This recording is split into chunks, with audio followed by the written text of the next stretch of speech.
Benazir Bhutto was a true leader. She was the very first woman to lead a country with a Muslim majority. Born into a powerful family in Pakistan, Bhutto studied at Harvard and Oxford. She was graceful and inspiring. People admired her. In 1988, at only 35 years old, Benazir Bhutto became Prime Minister of Pakistan. Her father, Zulfikar Ali Bhutto, had also been Prime Minister. He was removed from power by the military and later executed. Benazir promised to continue his work to bring democracy to Pakistan. Her time as Prime Minister was difficult. Pakistan struggled with money problems and political violence. Bhutto's government was accused of being dishonest. In 1990, she was removed from office. She became Prime Minister again in 1993, but lost her position again in 1996. Despite these hard times, Bhutto remained important. She represented hope for many Pakistanis, especially women. She spoke out against dictators and extremists. Sadly, this came at a cost. Her brother Murtaza was killed in a shootout with police in 1996. The details surrounding his death were unclear. Many believed he was murdered by his political enemies. In 1999, Benazir Bhutto left Pakistan. She lived in Dubai and London with her husband Asif Ali Zardari and their 3 children. She continued to speak about bringing democracy to Pakistan.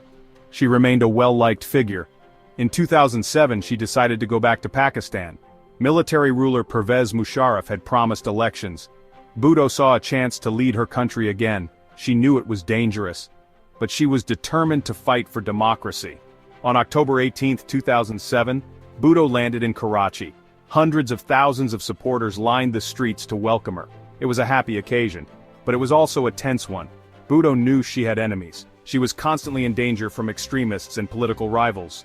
Only hours after she arrived, a suicide bomber attacked her group of vehicles. The explosion killed over 130 people. Bhutto was not hurt, but she was deeply affected. She knew this was just the beginning. Don't miss out on more stories like this.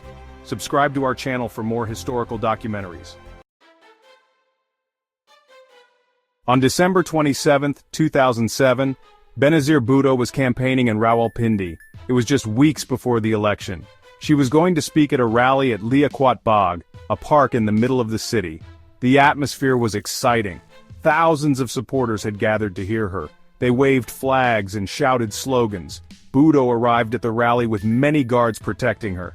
She was wearing a bulletproof vest and surrounded by security guards, but the crowd was huge. It was impossible to manage. Bhutto climbed onto the roof of her car to wave to the crowd. She smiled and blew kisses. People cheered and pushed forward to see her. It was a moment of great success, but it was also a moment of great danger. As Benazir Bhutto waved to the crowd, gunshots suddenly echoed. A gunman fired at her from very close by. Bhutto fell back into the vehicle. Then a huge explosion went off in the crowd. The air filled with smoke and screams. Everyone panicked. Bodyguards rushed to Bhutto's side. She was bleeding. They quickly took her to the hospital. But it was too late. Benazir Bhutto, twice Prime Minister of Pakistan, was dead. She was 54 years old. The news of Bhutto's assassination shocked the world. People mourned the loss of a brave leader. Pakistan fell into chaos. Riots broke out in cities across the country. The elections were delayed. Pakistan was in shock. People couldn't believe Benazir Bhutto was gone. She was a daughter, a wife, a mother. She was a symbol of hope for millions. Her death left a huge gap in Pakistani politics and society.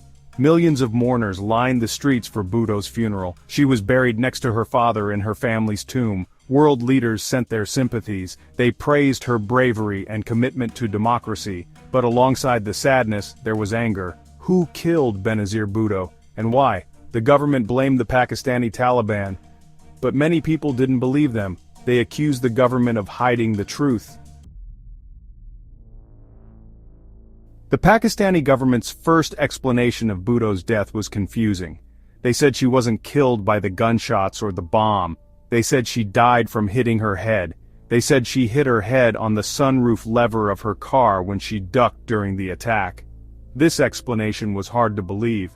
People had seen Bhutto bleeding after the shooting. The hospital said she had bullet wounds. Why would the government lie about how she died? The controversy over Bhutto's death made the mystery surrounding her assassination even bigger. It also fueled accusations of a cover-up. Many people believed the government was trying to protect someone, but who? After Bhutto's assassination, there were many ideas about who was responsible.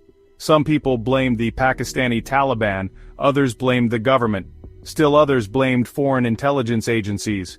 The Pakistani Taliban said they did it, but many people doubted their claim. Many people believed they were taking credit for an attack they didn't do. They wanted to cause trouble and instability.